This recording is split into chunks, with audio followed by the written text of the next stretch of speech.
have been here for the last 64 years. I've been watching as a student leader, as a freedom fighter, now as the leader of a country. How many railways have been constructed or funded in Africa? The few that have been was by China, the Tanzania Railway to Zambia, and recently China, another one here in Kenya, and then Tanzania on their own, they are building a railway line. So if you are talking of helping Africa, the railway, I don't want to be involved in any other words, no, please. The railway. Because if you fund the railway, you will have low cost of transport, and you can produce products which are cheap, which can be bought in the world. So you audit how much funding, all these billions you are talking about, how much of it has gone to the railway. Audit it. The second cost pusher is electricity.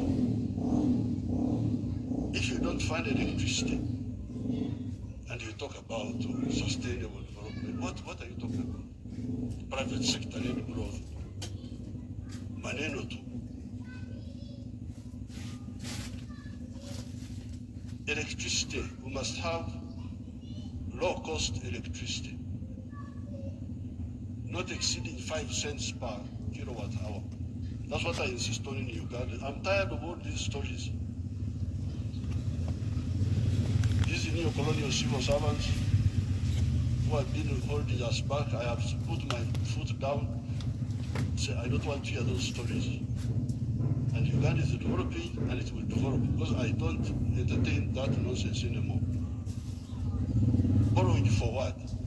Capacity building. Imagine seminars, they call you in the hotel, you eat chapati, you eat mandazi. They say that is capacity building. Capacity building should be on the ground, not just seminars. So, the second point, Excellency, is electricity. The third one, those people who talk about private sector growth, private sector growth. I have been trying to borrow money for our UDB, Uganda Development Bank, a bank which funds manufacturers. No, I don't get support for that. Instead, they want me to go, my people to go to commercial banks. But commercial banks cannot give, no, those commercial banks are to encourage imports. Because the only person who can borrow money and pay it back from a commercial bank is a trader who goes to China, goes to where to buy, brings products, sells them quickly, and pays back. So, if you are serious, I needed to hear about the low-cost funding for manufacturing. Not for stories, not for what, no, manufacturing.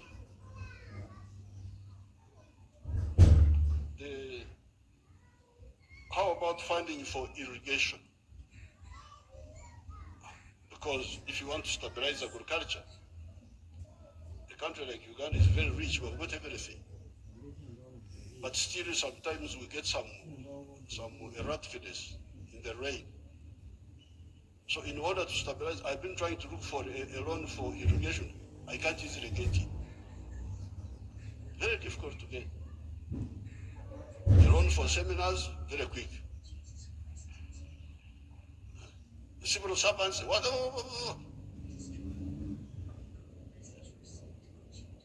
But a loan for irrigation, you don't see. Now finally, the loan for, I don't know the situation in other African countries, and I don't have time to talk for a long, I don't have opportunity to talk for long. But Uganda is a very rich country.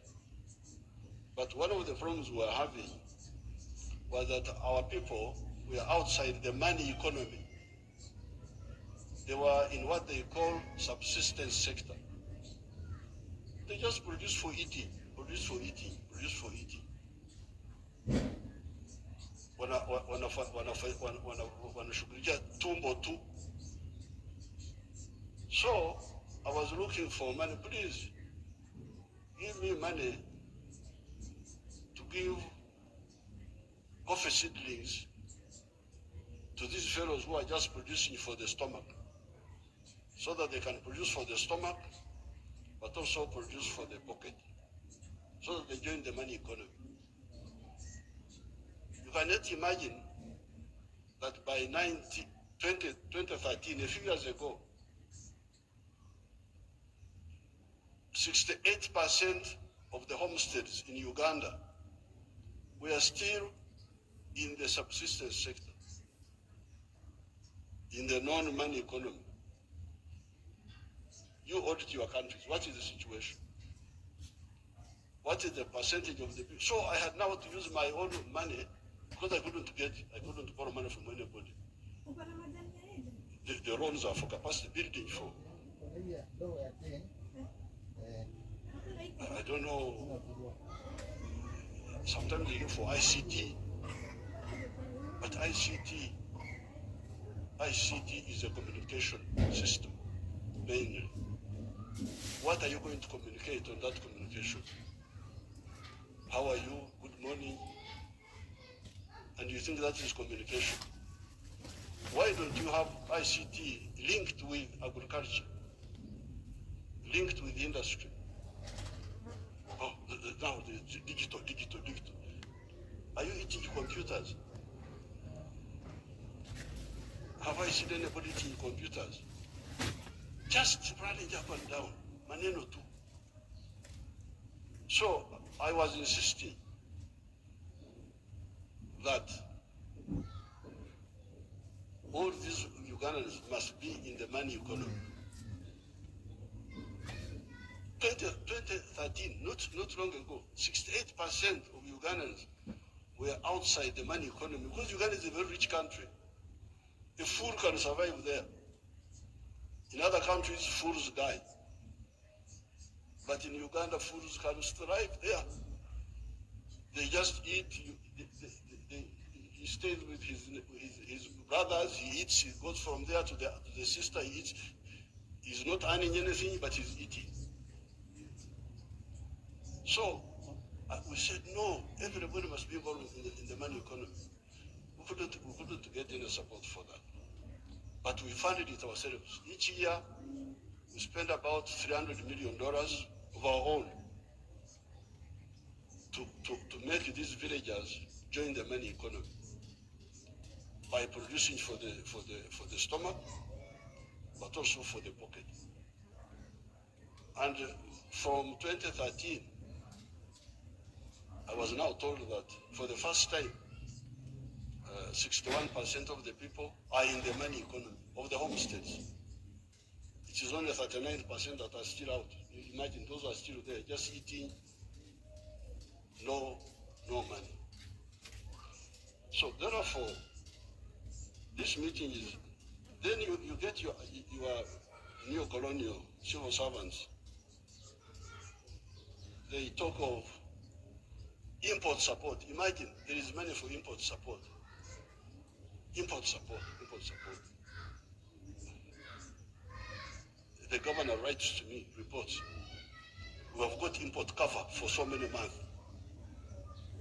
But I don't want to import, I want to export. Why don't you tell me about import substitution and export promotion? Instead you are telling me import support. So money is available for him to become more dependent. So I'm very glad to hear what the Now, finally, the curse, which we told our people about in the 1960s, we told them, part of the wars we fought in Uganda were to get rid of the neo-colonial groups which were there, which were stopping us from thinking. We had to get rid of them by force. But one of the problems was Africa producing raw materials, matière primaire, they call it in Français, matière primaire, raw materials. Imagine coffee. The global value of coffee is $460 billion. All the coffee producing countries of the world, Brazil, us, all this, we only get 25 billion of that. Out of the 460 billion, the coffee producing countries get 25 billion. And Africa gets only 2.5 billion. 900 million of that comes to Uganda because Uganda produces a lot of coffee. A country like Germany, which has no coffee, earns $65 billion from coffee. So, this I sell a kilo of coffee, good grade coffee, $2.5. Somebody in London will get $241 from that 1 kilo. Okay, there are other costs on the way. I don't want to, because he's the owner of a restaurant and so on. But coffee roasting, coffee grinding, coffee packing must happen here in Africa. Must happen at source. The shirt I'm putting on is foreign cotton. I don't put on foreign clothes.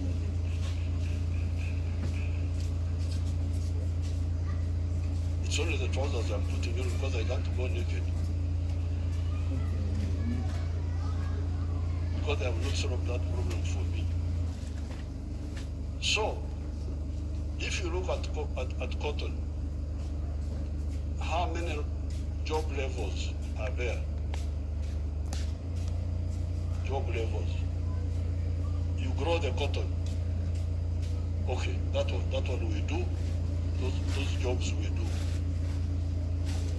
We gene the cotton. Store and beg, remove the seeds. That one we do here. And we end there. When you hear all these countries which have got crisis, Burkina Faso, I don't know what, Mali, all of them are cotton growing countries. But how much textiles are they producing? They are importing textiles, I don't know from where. So now if you end at level 2, gening, removing the seeds, then you take the palm, you take the cotton, to cleverer people who are clever. Watu wenye akili wako huko, sisi hapa tutajiita vipi? Kama mtu anakuzidi akili wewe unasema. So they take the cotton, they spinning, more money, more jobs for their children.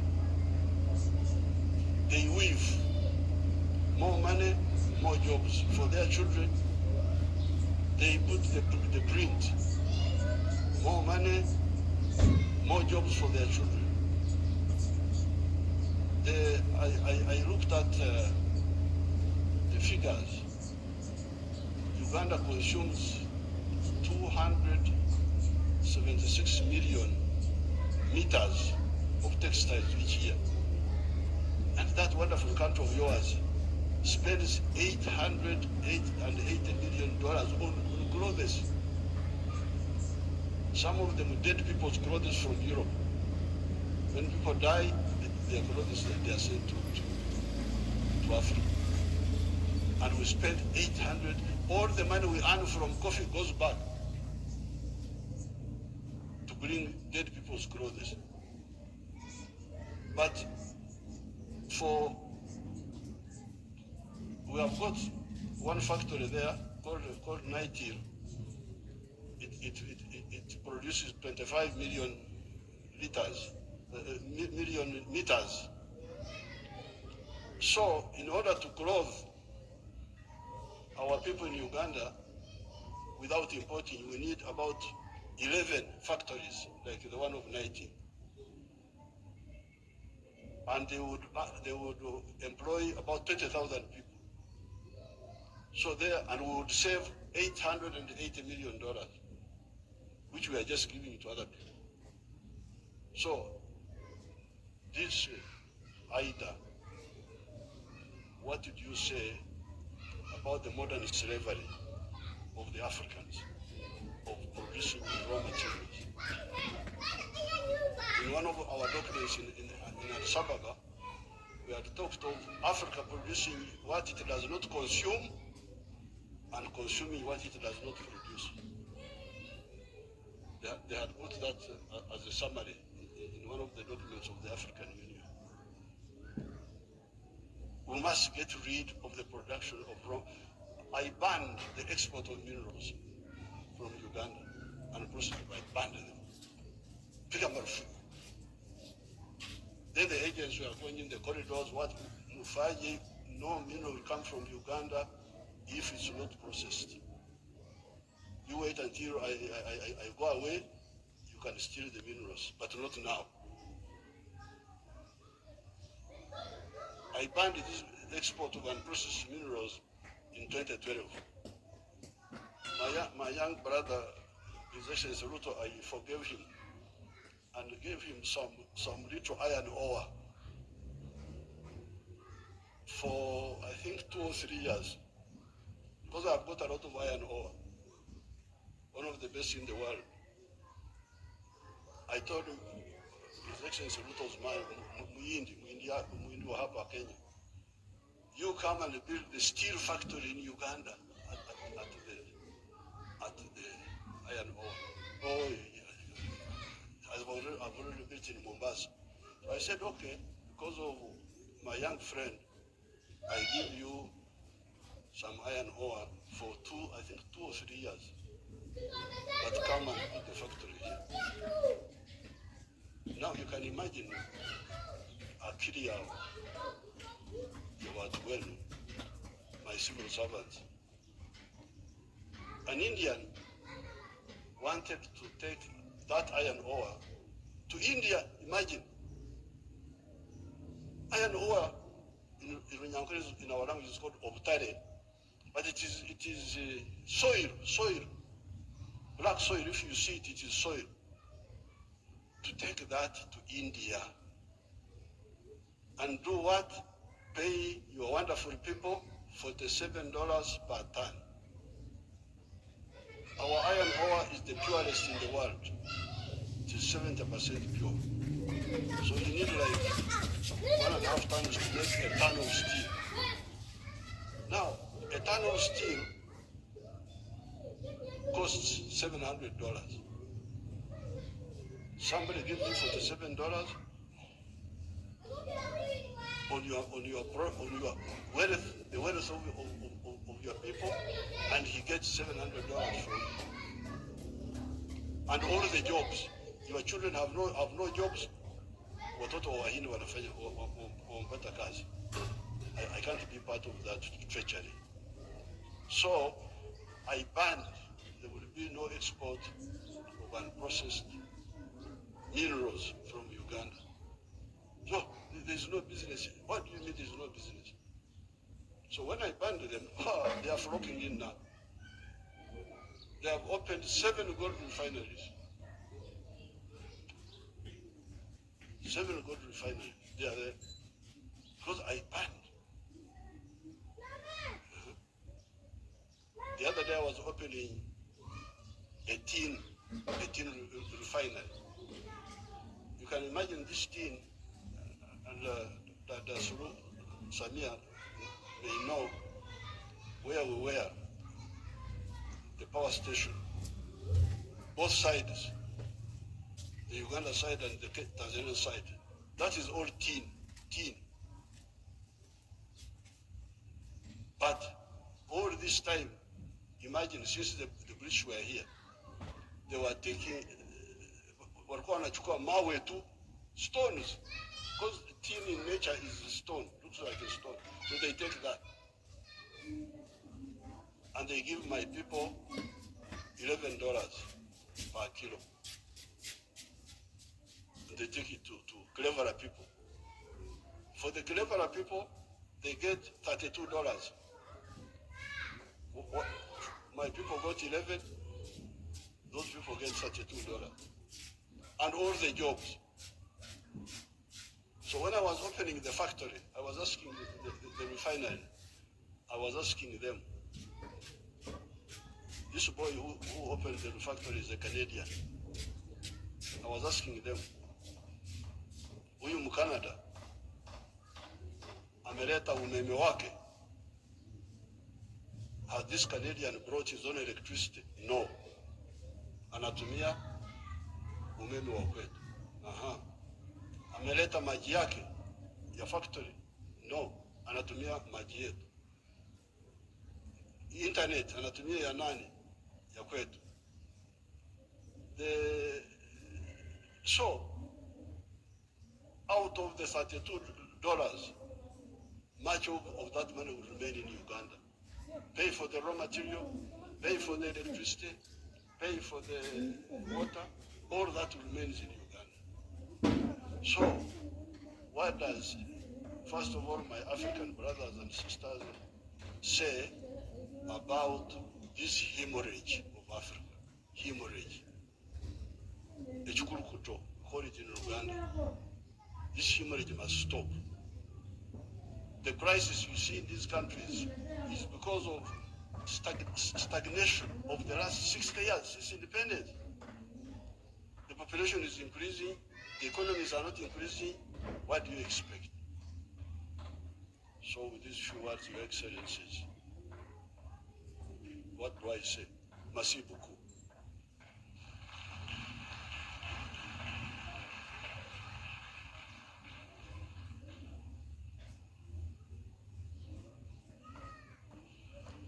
Thank you very much, Your Excellency, President Yoweri Museveni. May I call upon His Excellency, Professor Faustin Archange Touadéra, President of the Central African Republic, to please come and give some remarks. Bienvenue.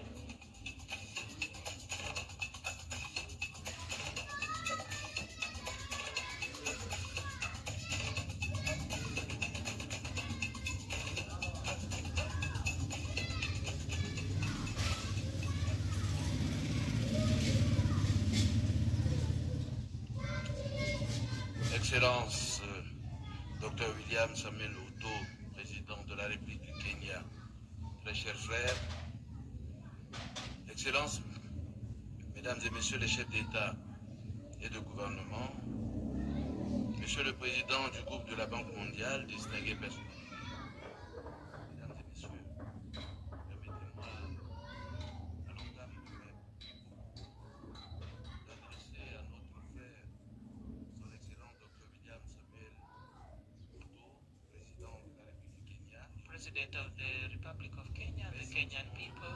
I'd like to express my deepest feelings and express suite aux pluies torrentielles, Central African Republic following the floods that have led to the tragic disappearance of many people and also a lot of destruction in our sister country.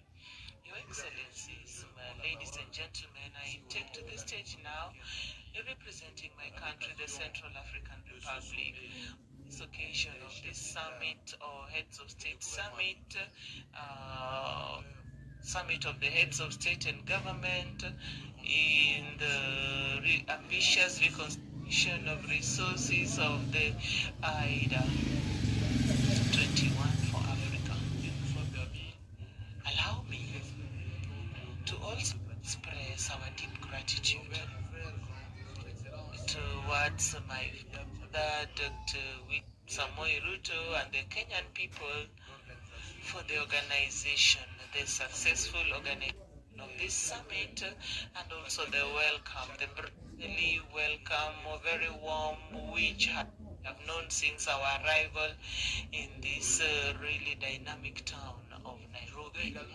I'd also like to thank Ajay Banga, the president of the World Bank Group, for his full participation in this very important summit, for his leadership, and also on reconstitution of resources, AIDA 21.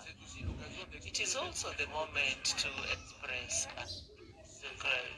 gratitude to the World Bank for the multifaceted approach that we have been given. I'd also like to thank the entire group of funders in IDA, because it is thanks to their contribution this institution has the necessary resources to help the most poor countries on this planet to be able to move to some place. So also the African Union, that it is in Africa that we also find a number of natural resources and strategic minerals, and we find that some of these countries are some of the most impoverished of these countries, and the Central African Republic has had a feeling of this level of poverty that we are talking about in this AIDA 21.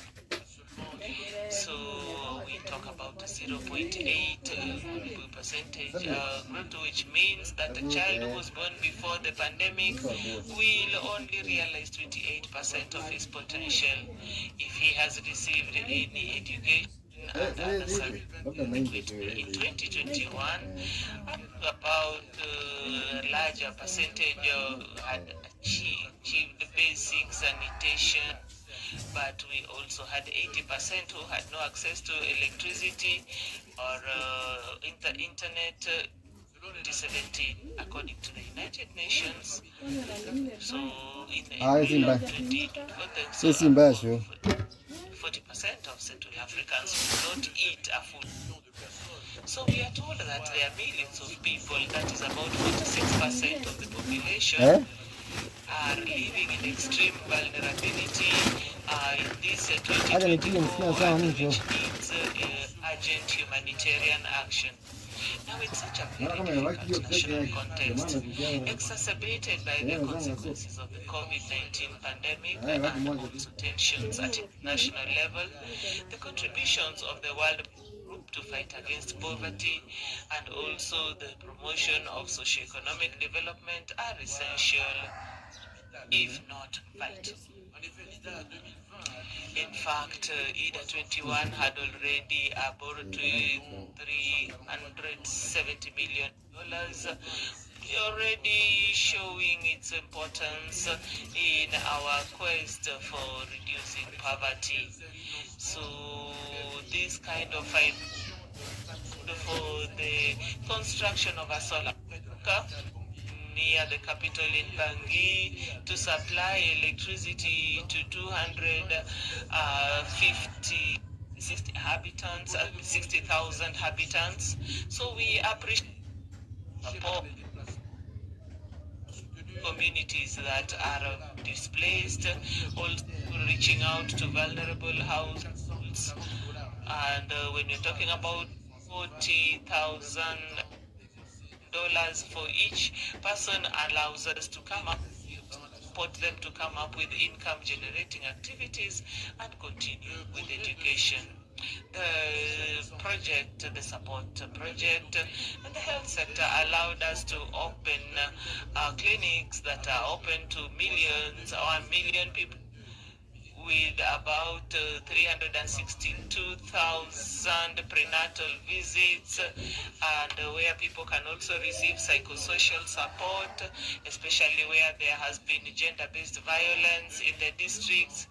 That also reached 292,000. Now these figures are 142 million American dollars that have been put in projects, amongst which 16 national projects and at regional level. So cumulatively, so we are talking about a reach of 48%. We'd like to reiterate our wish that these projects that are still in the pipeline be fast-tracked to also help us reach a wider group of the population. Like it was noted, EDA financing has contributed to improve on the livelihoods in the towns and also to mitigate the effects of conflicts and underdevelopment. So we are talking of strengthening of actions and also plans, and also as we look at more of the sustainable projects. So when we are talking about 2028, we are capitalizing on the plan to consolidate 2017-2023 program that had been improved on in the Central African Republic, and also the route map that Rwanda provided. We have looked at it with the improvement in the security situation.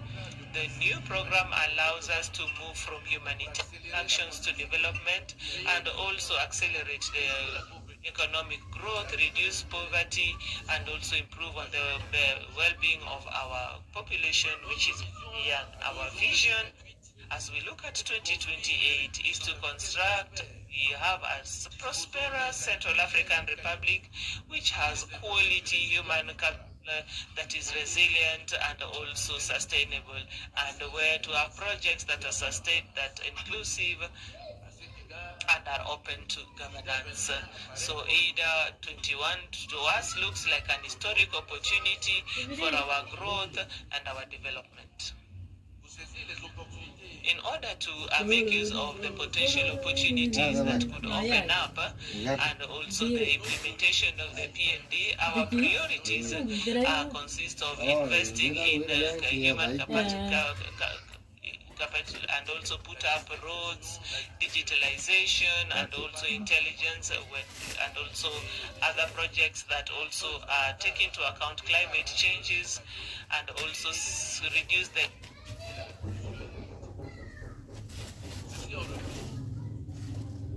contribuer à relever un grand nombre de défis auxquels le pays est confronté. Pour y parvenir, la République africaine aura besoin d'investir concessionnels. D'où notre appel aux pays donateurs pour une reconstruction massive de l'IDA 21, à l'exemple de l'IDA 19 et l'IDA 20.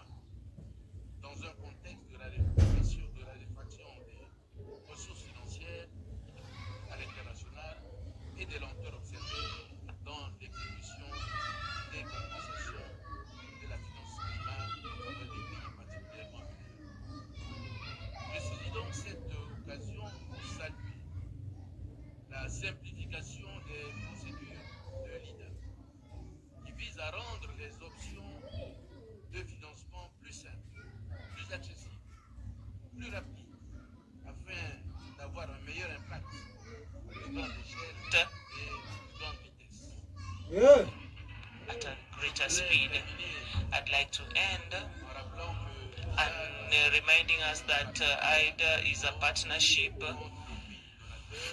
between donor pays and the recipient countries, and help the receiving states to reach, be able to have sustainable growth, as they look at having a more prosperous future. It is the wish that I would have for my country and for other countries that are also benefiting from IDA who are represented here. So we are looking at our level of indebtedness and the conditions of the capital markets. IDA Bank remains the credible factor that we have when we look at concessionary rates for a country like mine, which has just come out of a fragile state, and also to help us add value to our human capital. I'd like to ask all the traditional funders and also the potential new funders to also make themselves useful and you contribute massively to the 21st reconstitution of resources of the International Development Association, IDA 21, to have a more equitable and just country. Thank you.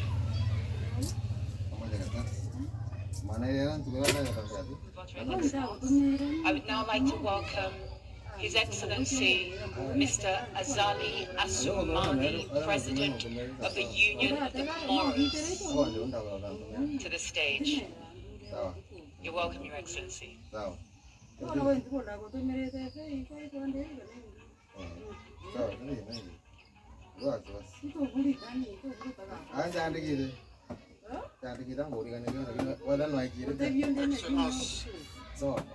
Monsieur le Président Ruto, que j'appelle Ahmada Bako, Your Excellencies, ladies and gentlemen, heads of government and state, Your Excellency Monsieur Ahmad Kazwani, the President of the Conference of the and the President. Your Excellency Ajay Bango, the President of the World Bank Group, ladies and gentlemen, the heads of international institutions, distinguished guests, ladies and ladies, greetings to all. I'd like to first of all express on behalf of my delegation and on my own my gratitude to our brother, the President Ruto, for the perfect organization of this summit, and also to our brothers and sisters in Kenya for their warm hospitality and in this beautiful town of Nairobi. As we meet for this crucial summit in order to deliberate on the question of reconstituting the resources under IDA 21, I'd like to first of all to underline that Africa finds itself today in a crisis, unprecedented crisis. So when we are looking, there are a number of obstacles, there are economic disparities, environmental degradation, security and health crisis, and inequalities in education. However, in the midst of all these problems comes an opportunity that is exceptional for collective action and also for transformative change. Our continent is, in effect, has a lot of potential resources to help us. So when we talk about very important human resource, so to be able to play its role in the world economy, Africa needs big investment in a number of development areas. Ladies and gentlemen who are here, so IDA has to be an ally that in our part we're heading to toward sustainable development. It is unique in the world where a dollar from the developing countries is also supported by $4 for the financing of development projects. As we engage, this is the trajectory of the IDA 21. It is important, it is imperative. We also recognize the indispensable role that this institution has played in the promotion of inclusive growth and also prosperity in Africa. As such, the $23 billion of reconstitution in IDA 2020 allows the institution to mobilize $93 billion for financement for the member countries, which 20% have been engagements that are destined to reach African countries. So we can agree with me that is in a very difficult context of access to financial markets. The EIDA instrument needs to be honored, thanked, and also strengthened by our contribution that is very important as partners. Also, we also express our deepest gratitude to all our partners, first of whom is the World Bank, so thanking it for its robust and continued engagement and support that is appropriate to help us do away with the obstacles to development that our countries face. So this robust reconstitution of EIDA comes from the simple need that is financial and also incarnates a moral imperative and also underlies the to ensure that no one is left behind in our quest to be more ready for the African countries. As such, at 20, either 21, that's ambitious, should give priority to efforts to invest in development areas such as agriculture, energy, infrastructure, and the climatic adaptation before supporting creation of work of quality workforce of young people and underprivileged groups. So this would be from EIDA 18, we have been able to get substantial concessionary funds going to the private sector that help people get out of poverty by creating sustainable employment, economic transformation, and mobilizing resources at national level.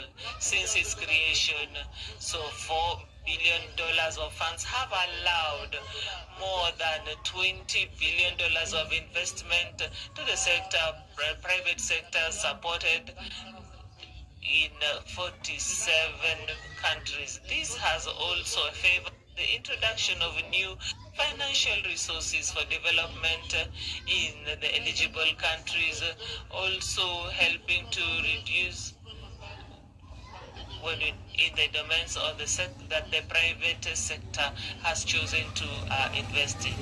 So I'd like to support this partnership with LEADER for having responded to us and to come up with a very strong and ambitious reconstitution of the AIDA Bank 21 and the resources are also meet the aspirations, the collective African aspiration.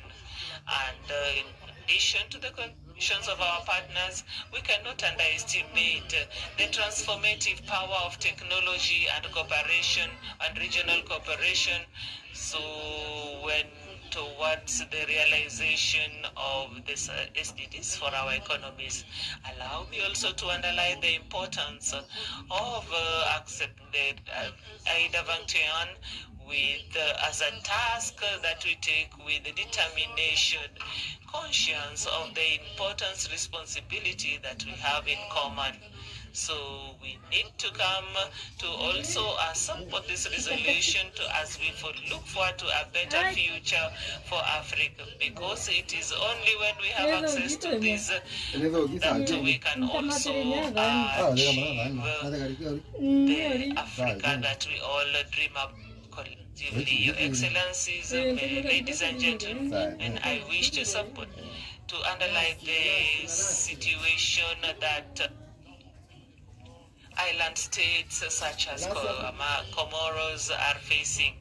So we would also have to have a plan that also takes in the effects of change, like tsunamis, cyclones, and also floods. The situation is very alarming. So this needs particular attention from our partners, our development partners like EIDA. So as such, my country is advocating that AIDA should come to look at this the problems that island states that face as vulnerable states. They are very fragile, and also they are also touched in the environmental sector. They face a lot of food insecurity. They also have external shocks of all natures, and also this means that are very specific objectives that would help us adapt to climate change. And as such, I would like, ladies and gentlemen, to conclude my proposal by a African proverb when we say that we do not handle things singularly. So if we come together to face these obstacles, I would wish us all success in our work, and I thank you all.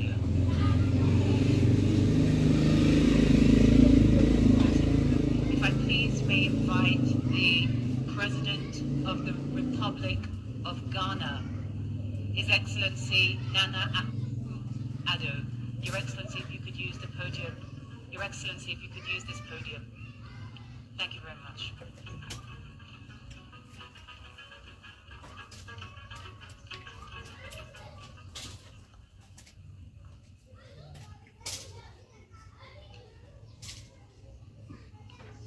Your Excellency, President of the Republic of Kenya, Ruto, Your Excellency Mohamed Ghazouani, Chair of the African Union, President of the Islamic Republic of Mauritania, Excellencies, Heads of State and Government, the President of the World Bank, Mr. J. Banga, ladies and gentlemen, I thank the dynamic President of the Republic of Kenya, His Excellency William Ruto, for the invitation to speak at the summit of the International Development Association, IDA, and for the hospitality of the Kenyan government. This gathering serves as a platform for collaboration and a catalyst for transformative change. As we convene here, we're tasked with a great responsibility to articulate the case for an ambitious and robust 21st replenishment of the IDA, one that will pave the way for sustainable development and prosperity, not only for the African continent, but also for all nations in need. The challenges we face in the 21st century are immense and multifaceted. From the continuing effects of poverty and inequality, to the urgent threats posed by climate change and pandemics, our world is in need of bold and innovative solutions. Yet amidst these challenges lies an opportunity to redefine our approach to development, to reimagine our priorities, and to forge a path towards a more equitable and sustainable future. The IDA, with its long-standing commitment to poverty eradication and inclusive growth, stands as a testament to the power of international cooperation. Over the years, it has played a pivotal role in lifting millions out of poverty, expanding access to education and healthcare, and building resilient communities. However, as we look ahead, we must acknowledge that our work is very far from finished. Millions still live in poverty. Millions still lack access to basic services, and millions suffer from the effects of environmental degradation and climate change. Excellencies, all of us are aware, for example, of the enormous infrastructure challenge confronting Africa. The African Development Bank, AFDB, estimates Africa's infrastructure needs at between 130 to 170 billion United States dollars annually, with a financing gap of between 68 billion and 180 billion dollars annually. The net infrastructure gap has a negative impact on our competitiveness. It constrains our development, stifles business growth, trade investment, and service delivery, as well as the overall progress towards inclusive and sustainable development. Mobilizing finance and investment remains central to Africa's development needs and attaining the 17 Sustainable Development Goals. Our biggest challenge is not a scarcity of financing, but overcoming a global economic system that has not allocated sufficient long-term resources to support Africa's economic transformation. That is why boosting the resources of the IDA, whose ability to generate concessional financing represents an effective way to respond to the obstacles that African countries encounter in the present global system, is so critical for the prospects of Africa's development. With the burgeoning population, our challenges hinge on our ability to provide reliable electricity, affordable and decent housing, improved transportation networks, education, and health infrastructure. Without this, we will be staring down again the possibility of a lost decade characterized by suboptimal GDP growth. Excellencies, more than half of African countries are debt distressed. Ghana is currently going through the restructuring of her debts under the G20 Common Framework, which we all know is a slow process and needs to be stepped up. At the same time, we're suffering from the increasing effects of climate change and the devastations caused by COVID-19 and other adverse global developments. Doubling IDA to provide more concessional facilities to our countries is of utmost importance to help us cope with these challenges. The intersection between climate and debt makes imperative the need to reform the global financial architecture in a way that delivers more resources to our countries to help address the current polycrises affecting our development and that of future generations. Therefore, the time has come for us to redouble our efforts, to recommit ourselves to the principles of solidarity and shared responsibility, and to unlock the full potential of the IDA. This replenishment presents us with a unique opportunity to mobilize resources, to leverage partnerships, and to scale up our impact. It is a chance to invest in the future, in education, in healthcare, in infrastructure, and in the resilience of our communities. But let us be clear, this is not just about funding. This is about vision, about leadership, and about political will. It is about recognizing that development cannot be achieved through aid, but requires a comprehensive approach that addresses the root causes of poverty and inequality. It is about empowering communities, building capacity, and fostering innovation. And it is about ensuring that no one is left behind, that the most vulnerable amongst us are given the support and opportunity they need to thrive. In conclusion, I want to state that the task before us is daunting, but the stakes are too high for us to falter. Together we can shape a brighter future for generations to come. Together we can build a world where every child has the opportunity to fulfill his or her potential, where every family can live in dignity and security, and where every nation can achieve sustainable development.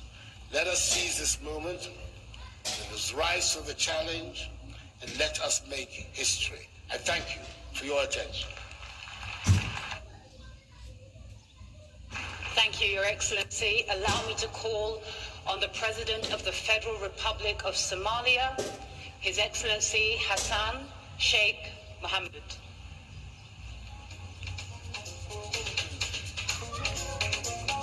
Thank you, Your Excellency.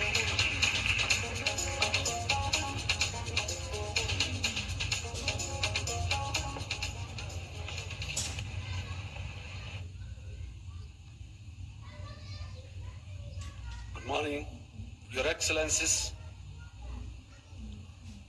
Your Excellency, Dr. William Ruto, President of Federal Republic of Kenya, His Excellency Mohammed Ghazwani, the President of the Islamic Republic of Mauritania and the Chairperson of African Union, Your Excellencies, fellow African leaders and heads of states, His Excellency, Your Excellency Mr. J. Banga, the President of the World Bank, Excellencies, ladies and gentlemen. As an opening, it's an honor and privilege to participate in this great occasion of the discussion of the African leaders on the future of financing of our common development agenda with the President of the World Bank, his senior leadership team and donors. Instead of well-replenished IDA 21 means more opportunity for investment, job creation, economic growth, and effective response to the devastating global shocks like the climate change, which hampers all our progress despite our minimal contribution as a continent. Essentially, in this age of increasing global uncertainty, socio-economic, political, and security risks like the Red Sea crisis, as well as the enormous development financing need, we must ensure IDA 21 becomes the main vehicle to support sustainable development. Without this, almost all developing low-income nations will struggle to deliver progressive changes from the offset. I wanted to thank the government and the Republic of Kenya and His Excellency President William Ruto for hosting this critical meeting on IDA 21 replenishment and for bringing us all together. I also wanted to recognize the visionary leadership of His Excellency Ajay Bang, the President of the World Bank Group, who has demonstrated that he is firmly committed to leading a responsive bank that delivers results through the evolution roadmap. It is encouraging that the World Bank is listening, learning, innovating, and acting to provide a tailored context-specific support for our most urgent priorities to spark growth in Africa. Somalia and IDA for Somalia. IDA is a major lifeline that we are relying on enabling our ambitious national transformation agenda in these hopeful and post-debt relief priorities. IDA's impact on Somalia are enormous and include core institutional and system building, culminating in the achievement of heavily indebted poor countries have a completion point in December 2023. Up to 20% of the Somali population have benefited from the World Bank funded activities in Somalia since 2018. Approximately 69% of these beneficiaries were poor people living with small children and were affected by the drought, floods, and a locust infection in many parts of Somalia. Support to the rehabilitation of access roads and climate responsive climate resistance, climate infrastructure in many parts of Somalia and many municipalities in corners of Somalia, bringing various benefits to millions of people, including internally displaced people, IDPs, that had migrated to urban areas due to security, natural disasters, events.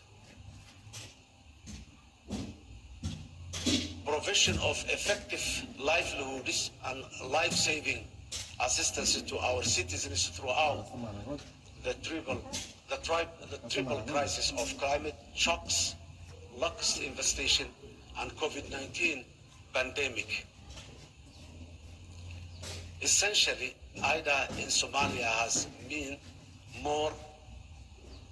meant more vulnerable people out of extreme poverty, more social protection, and women and children are focused on supporting government institutions by helping those vulnerable groups.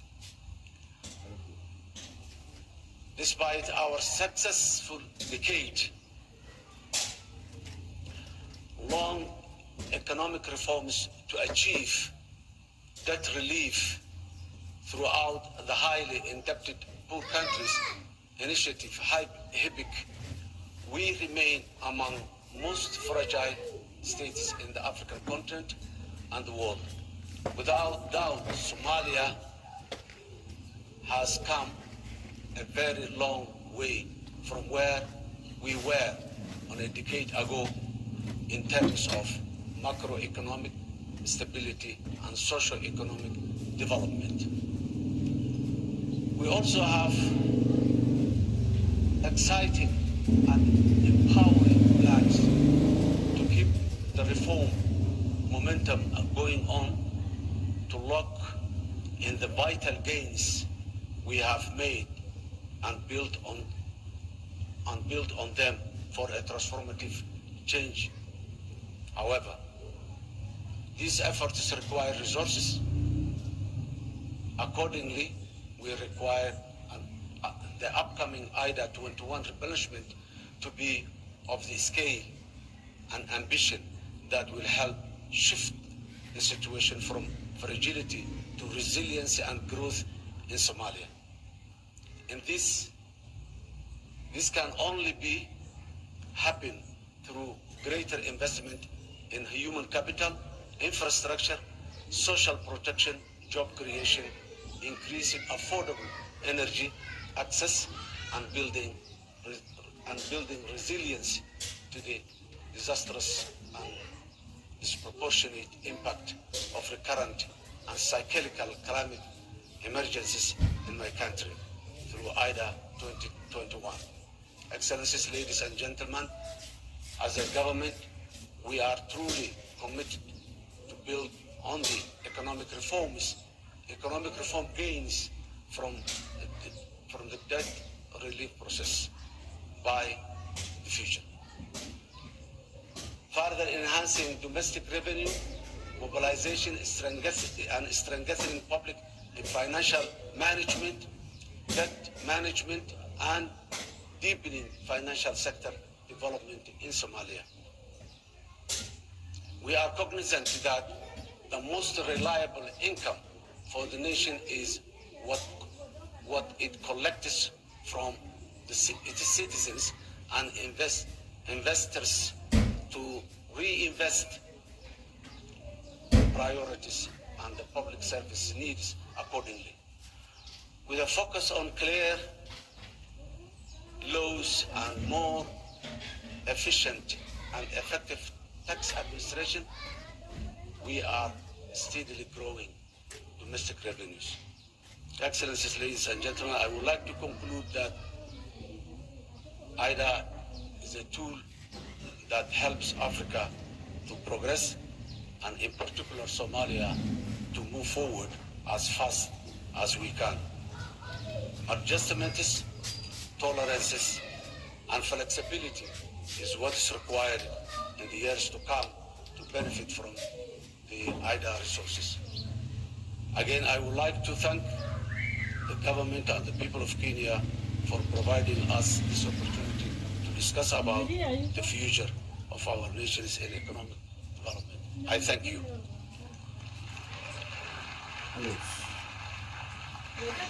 Thank you, Your Excellency. I would like to invite the President of the Republic of Sierra Leone, His Excellency Dr. Julius Maada Bio.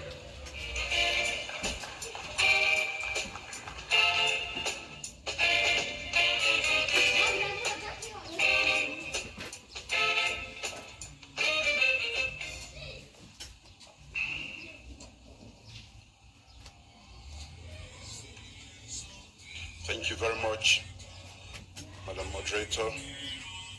Your Excellency Dr. William Ruto, President of the Republic of Kenya,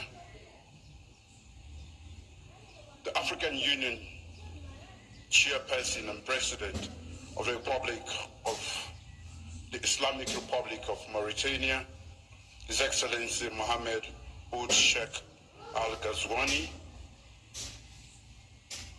Your Excellencies, Heads of State and Governments, President Ajay Banga, and senior management of the World Bank Group, representatives of the United Nations, the African Union, and other regional bodies, representatives of governments, distinguished ladies and gentlemen, I bring you very warm greetings from the government and people of Sierra Leone. I extend my deep gratitude to President William Ruto and the people of Kenya for hosting the 21st replenishment of the International Development Association Summit for Africa 2024. Either 21. I express similar appreciation to the International Development Association team and its partners for their relentless effort in accelerating the mobilization of much needed resources that will support the transformational development objectives of low-income countries, including those in our beloved continent. Your Excellencies, ladies and gentlemen, Africa is at a crossroads. Our continent faces an array of challenges unique in its history. Recovery from the devastating impact of COVID-19, rising debt and economic vulnerability, political instability, the growing disruption of climate change, often compounding underlying fragilities, and the full crisis triggered by the conflict in Ukraine.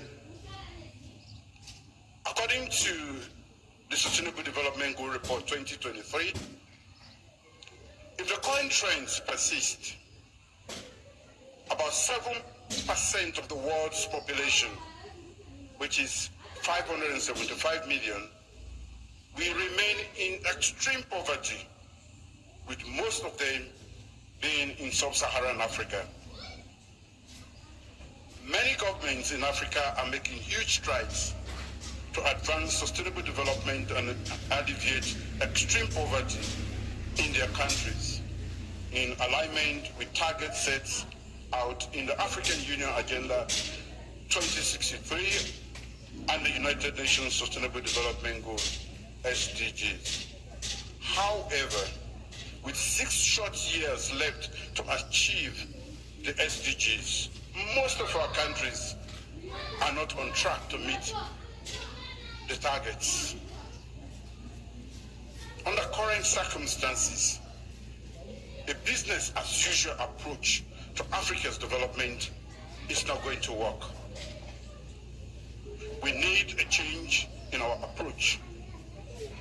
We need a bolder vision that will transform Africa, reduce its vulnerability in a turbulent world, and set it firmly on a path to sustainable growth and prosperity. Our current exigencies call for decisive and collaborative actions from African governments and the international community and reliable development partners such as the World Bank Group to usher in sustainable transformation in Africa. For either to remain relevant to the evolving needs of member countries, especially in Africa, it must grow and adopt responsive and innovative mechanisms to finance transformational development.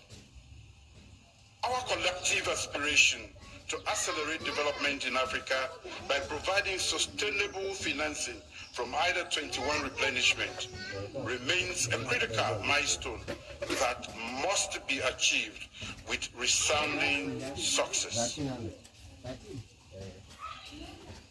A renewed commitment to good governance, transparency, and accountability must be central to our efforts.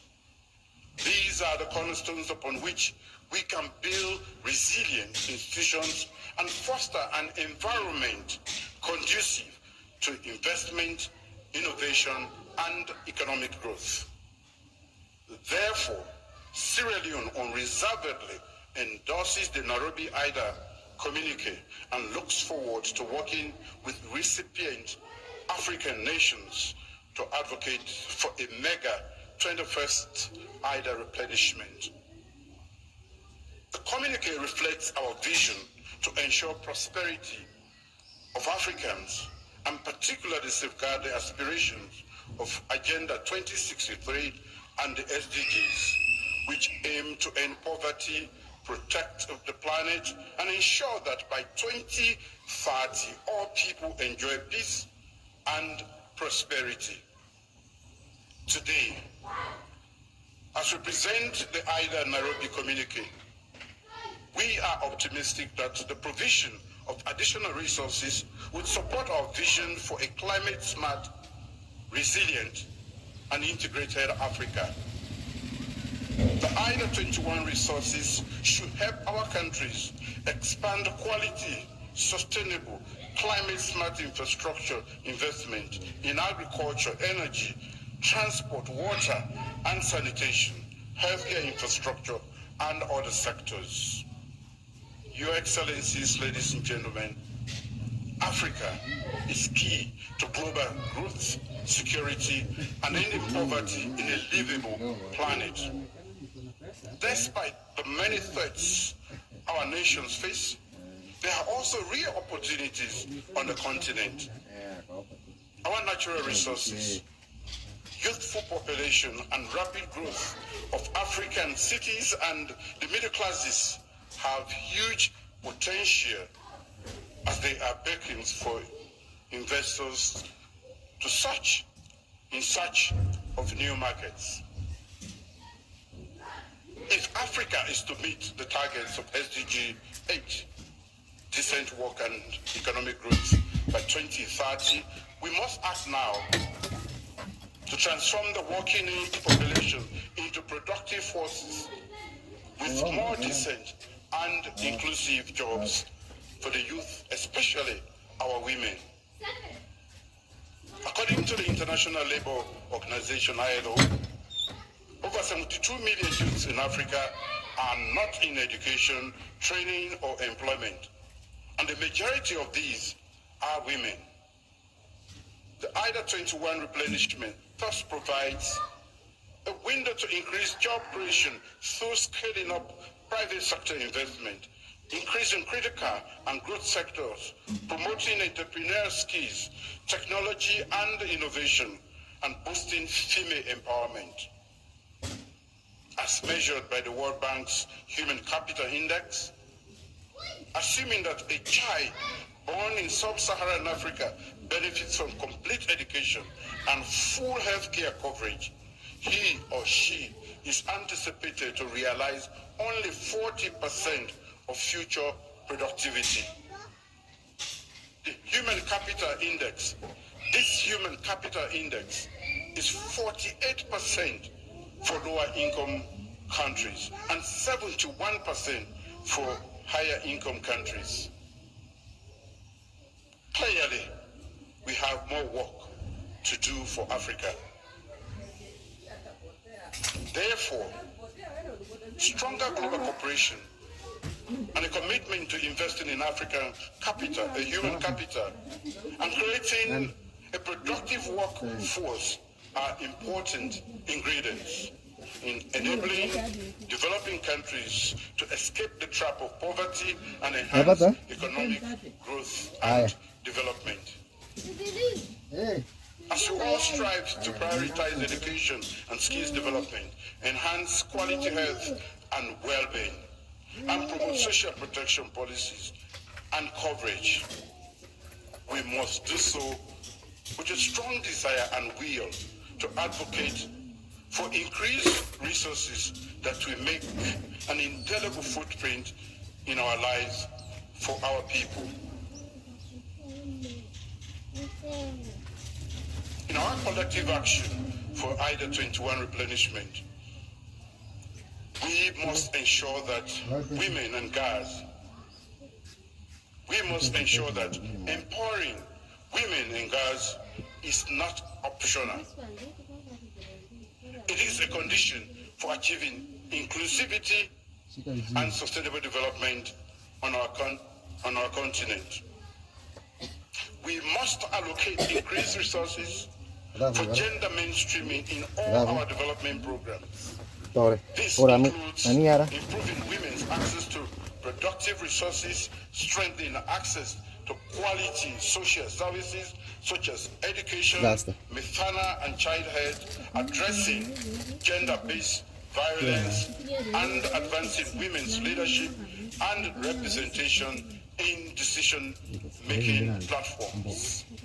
Also, given our prevailing fragilities, increased resources for security, conflict prevention and management, peace building, access to justice and crisis, and emergency response, we serve as important pillars in building stronger and more peaceful continent. But furthermore, as our countries seek to leverage the fourth industrial revolution technologies, scaling up digitalization efforts across the continent requires enormous financial resources. As global leaders, we must be resolute in changing the face of business processes, systems, and models in our institutions. The call for IDA 21 replenishment should ensure that we make additional investments in areas such as payment systems, development, digital, financial inclusion, fintech development, and digitalization of tax administration systems. Your Excellencies, closing Africa's huge infrastructure gap should be an important component of the blueprint for the pending IDA pooling of resources. Investment in critical infrastructure such as energy, roads, information, communication, and technology remain the pathway to a buoyant growth. Through the IDA 21 resources, the World Bank's new energy program could support member countries in making huge investment in renewable energy sources and power transmission lines, an important sector required to spur economic growth and support our industrialization, as has been ably spoken to by our big brother, President Yoweri Museveni. Improving service delivery, accountability, and transparency in governance is critical to all these. Strengthening domestic revenue mobilization efforts, improving public expenditure efficiency and management is key. Improving debt management and exploring innovative ways to deal with unanticipated shocks is of utmost importance to all of us. We anticipate that the IDA 21 replenishment will further help countries with increased debt budget support for their development programs. In conclusion, most of our countries are facing dire economic challenges, worsened by high levels of debt service payment. Despite these financial challenges, my government remains committed to delivering people-centered development through our medium-term national development program plan. We are leveraging the big 5 game changers, priority areas of intervention to improve the quality of life of our people. These include 1, our flagship Feed Saloon program to boost agricultural productivity and achieve food security. 2, accelerating human capital development. 3, developing youth employment schemes. 4, revamping our public service architecture. And 5, infrastructure development and improving technology. We require substantial financial and technical support and strategic partnership to support sustainable growth and social progress in this region to alleviate extreme poverty in our country. Given the need to support the pact articulated in the Nairobi communique, I join my colleagues in the call to generate resources for IDA 21 replenishment that will be significantly higher than the record 93 billion raised in 2022 for IDA 20. As we continue this appeal, we are not oblivious to the challenging economic and geopolitical landscape that could have implications for major donor countries. We, however, remain optimistic that our traditional donors, new and emerging donors, and philanthropic organizations will once again rise to the occasion and give their valuable support to the IDA replenishment effort. Let us build a stronger Africa, share prosperity with IDA, and strengthen partnerships and cooperation to ensure that no one is left behind. Thank you for your attention. Thank you. Thank you very much, Mr. President. Before I invite the next leader onto the stage, may I very politely and humbly ask those who are yet to speak to keep to the allocated 5 minutes, please, if you can. Allow me on that note to invite His Excellency Abiy Ahmed, Prime Minister of the Federal Republic of Ethiopia, to the stage.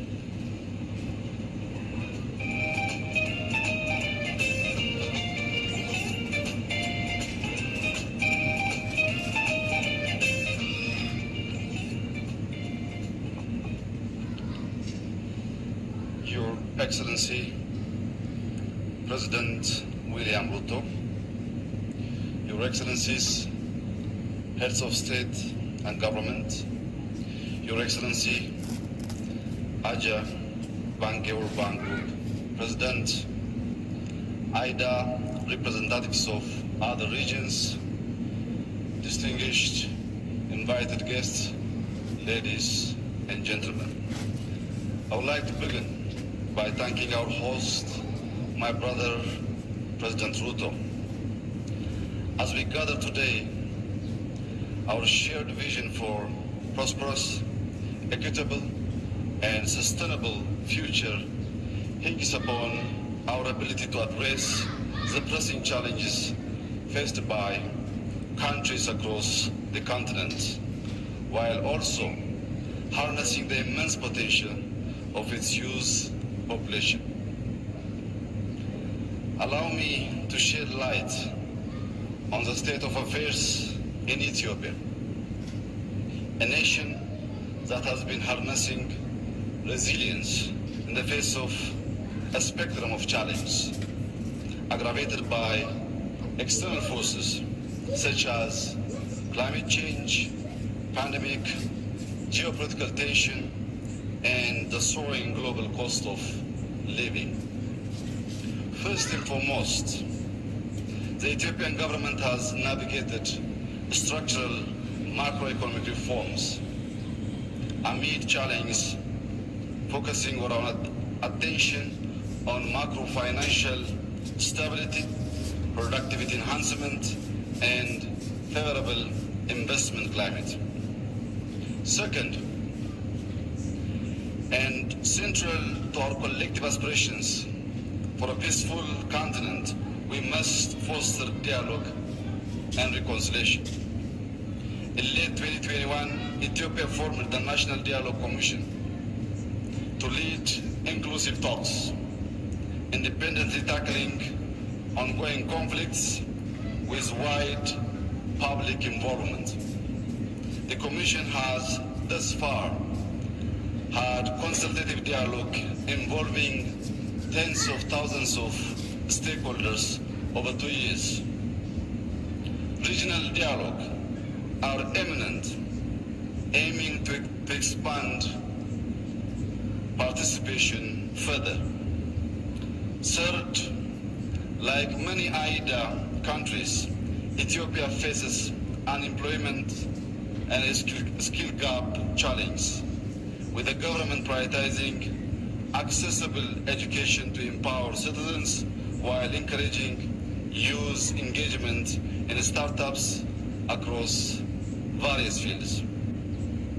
Investment in skills and education is central to Ethiopia's 10-year development plan, with a focus on sectors like agriculture, manufacturing, and tourism, expected to cover over 2 million new jobs. Fourth, universal energy access stands as a cornerstone for sustainable development. As it stands currently, half of our population is still without access to reliable electricity. We are massively investing on clean and renewable energy generation projects, which aims to accelerate universal access to affordable and reliable energy for all our people. Despite possessing over 60,000 megawatt potential from our diverse renewable energy sources, realizing this capacity demands substantial investment. Fifth, the digitalization of economies holds immense potential to enhance connectivity, spur innovation, and expand access to essential services. In Ethiopia, our telecom sector liberalization, mobile money, and digital payment system have expanded financial access in Ethiopia. The National Digital ID program we have launched is also a crucial step towards our digital transformation, greatly improving public service access. Lastly, as stewards of our planet, we must prioritize efforts to build a livable future for all. The Horn of Africa faces escalating threats from climate change, including rising temperature, food insecurity, and extreme weather events. Ethiopia is actively countering this challenge through its Green Legacy initiative, prioritizing afforestation, reforestation, and environmental conservation. With over 32.5 billion seedlings planted towards a goal of 50 billion over 2 phases. Ethiopia aligns with global agreements like the Paris Climate Change Agreement and the 2030 Agenda for Sustainable Development. Excellencies, while the international development associations existing support must be commended, the sheer scale for challenges many African countries faces necessitate a renewed approach. With 120 million people, Ethiopia has great potential for prosperity. Yet, as a key recipient of IDA support in Africa, Ethiopia faces a significant financing shortfall that may hinder its progress. Meeting the goals of IDA 21 replenishment is vital to accessing essential development funds and driving Ethiopia toward its maximum potential. We urge IDA to significantly enhance its financial capacity and funding models, specifically increased support for crisis preparedness, response, and recovery is essential. I thank you.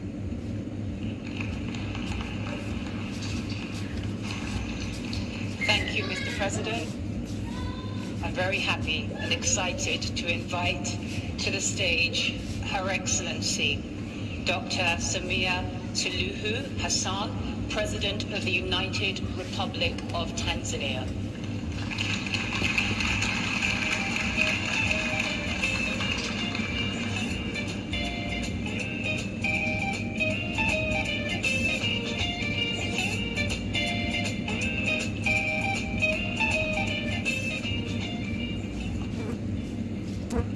Your Excellency, President William Ruto, our host, Chairperson of the African Union, President Mohamed Razaouni of Mauritania, Excellencies, Heads of State and Government, President of the World Bank, ladies and gentlemen, I thank President Ruto and the government of Kenya for the warm hospitality extended to us and commend him on successful hosting of this summit.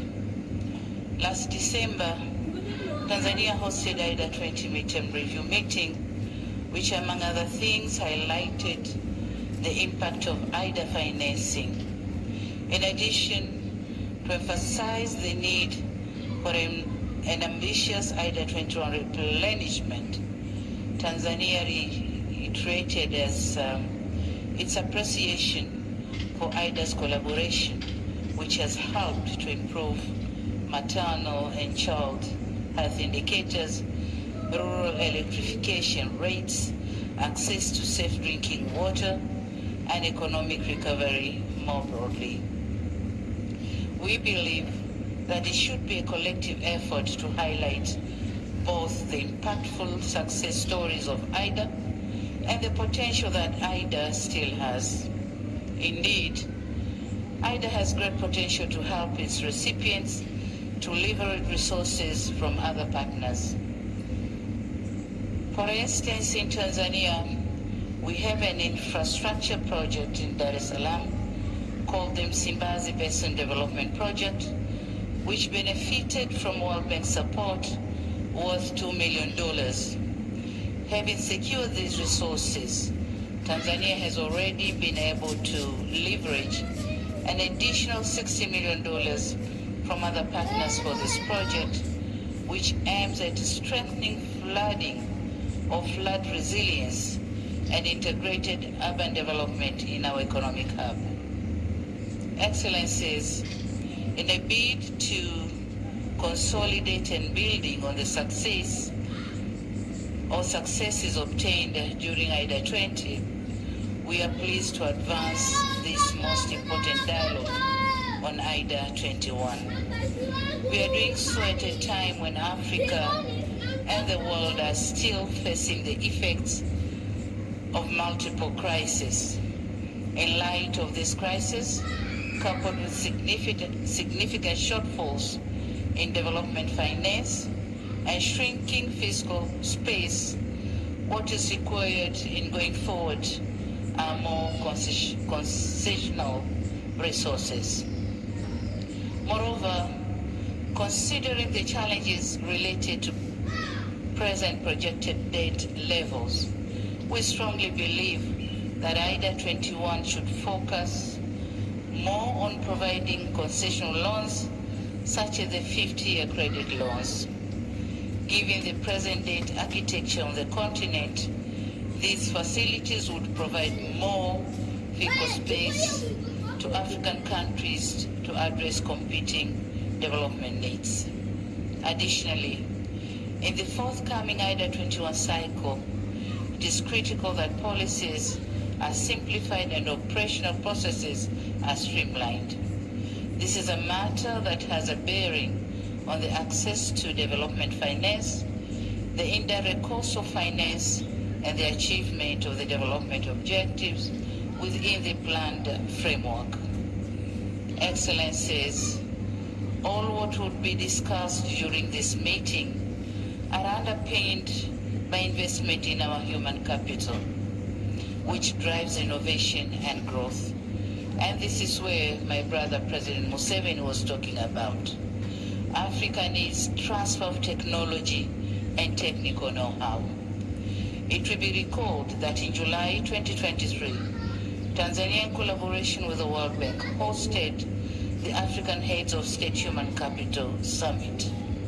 At that summit, we committed to investing in people for improving productivity and building inclusive and resilient economy.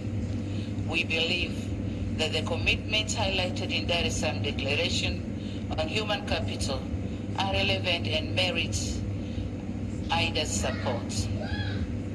Excellencies, history attests to the transformative potential of IDA support for countries to transform and graduate. We expect the same spirit to guide us ambitiously in the IDA 21 replenishment. It is on this basis that Tanzania also calls for an ambitious IDA 21 replenishment that matches Africa's development aspirations with the resource needs. Once again, we commend IDA partners for their support and call upon them to honor their pledges to foster economic development and improve living conditions. Thank you for your kind attention. Thank you, Your Excellency.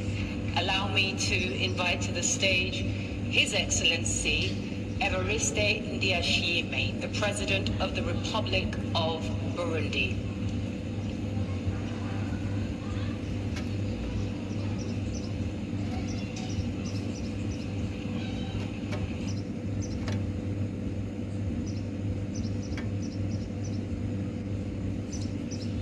Excellences, Monsieur Samuel Ruto, Président de la République du Kenya, Excellences, Monsieur le Président de l'Union africaine et Président de la Mauritanie, Excellences, Monsieur le Président de la Banque mondiale, Excellences, Monsieur le chef d'État et de gouvernement, Excellences, distingués invités, Mesdames, Messieurs, permettez-moi de commencer mon discours en rendant gloire à Dieu qui nous a permis de nous retrouver dans cette belle ville de Nairobi et d'adresser mes remerciements à mon homologue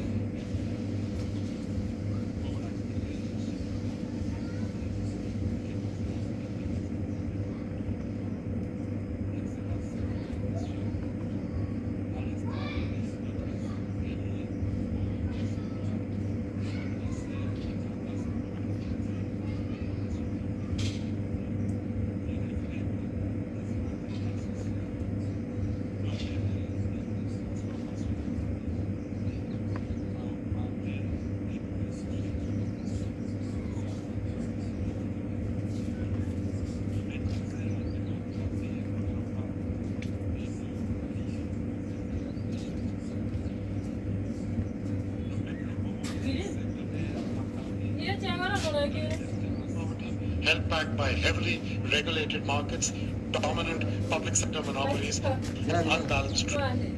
Today, each of these is a country on the move. Each has transitioned from an IDA borrower to an IDA donor. But their journeys have common threads and lessons that I think are relevant for all of us. All three countries saw governments playing a crucial role in creating an environment that is conducive to growth, to private sector growth, domestic and international. They provided clarity on regulatory policy, implemented those reforms to attract that investment, domestic and foreign, and fostered a competitive landscape. Each nation benefited from a significant rise in the working age population during crucial development phases, and they invested in their people to realize that demographic dividend. And that provided a skilled and readily available workforce. Each recognized the importance of trade and competitive advantages as an engine of growth. They implemented policies to reduce barriers.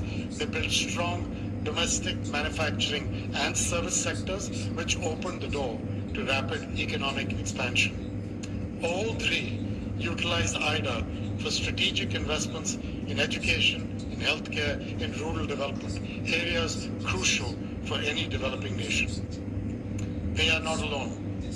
36 countries have successfully graduated from IDA, 12 of them just since 2000. That is the transformative power of development assistance done right. Looking at Africa, I can see some very promising parallels. Several African nations are experiencing economic growth and implementing reforms to attract private investment.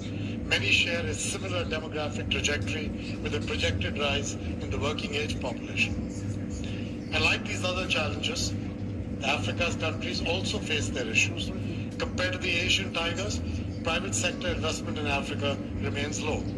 Infrastructure bottlenecks and limited access to finance further hinder growth. And the headwinds of debt, climate, and conflict restrain progress.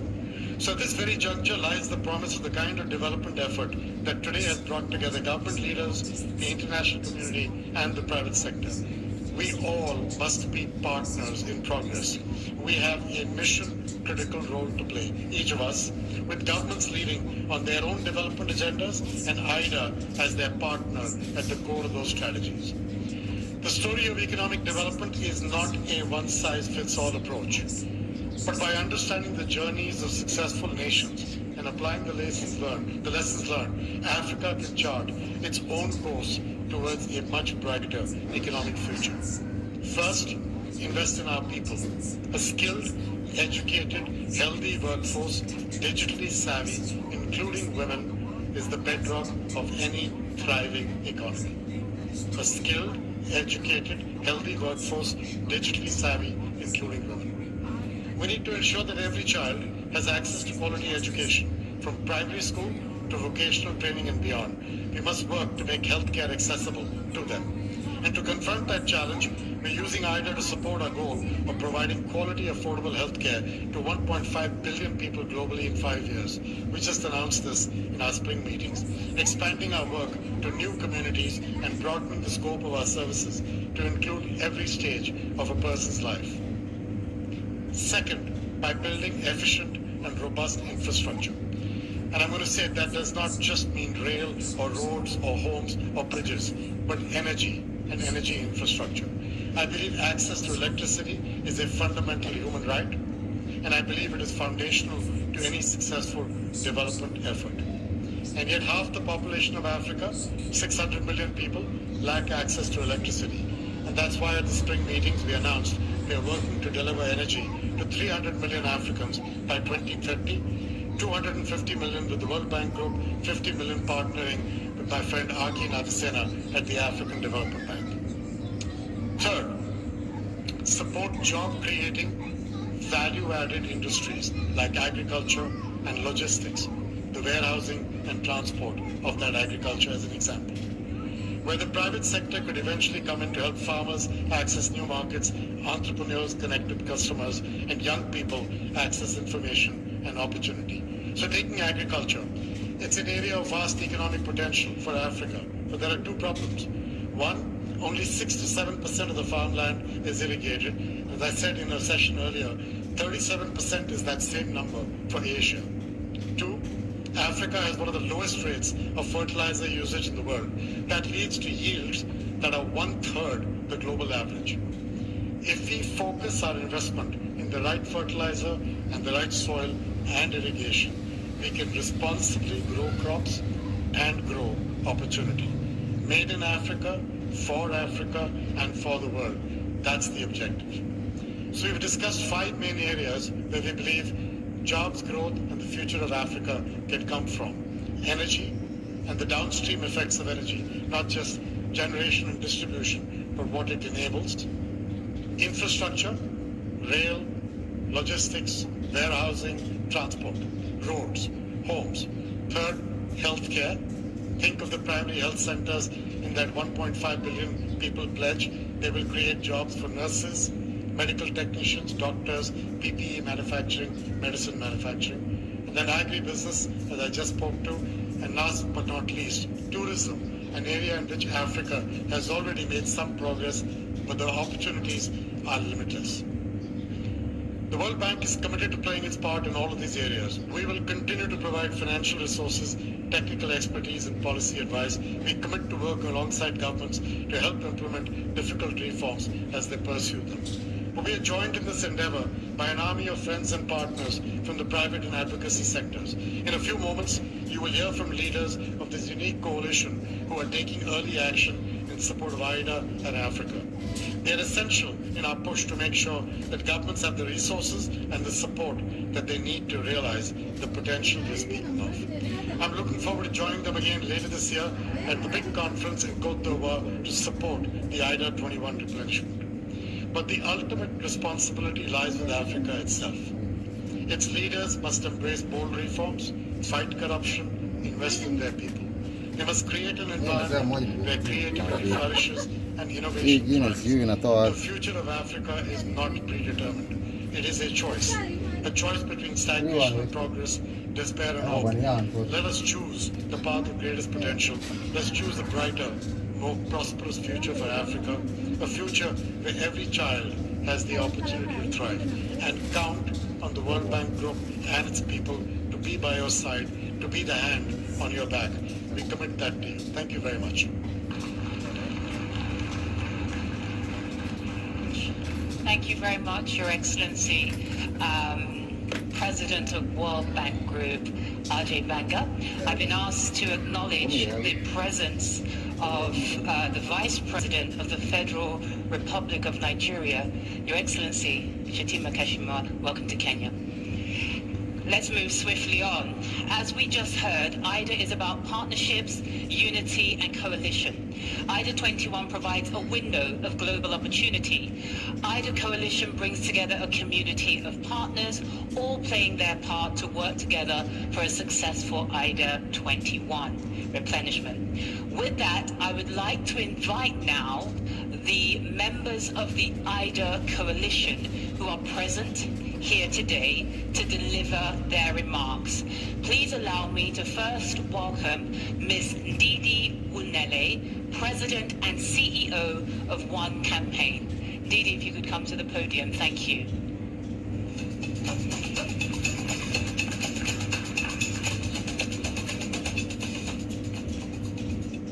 Good afternoon, Your Excellencies. I'm standing on existing protocols.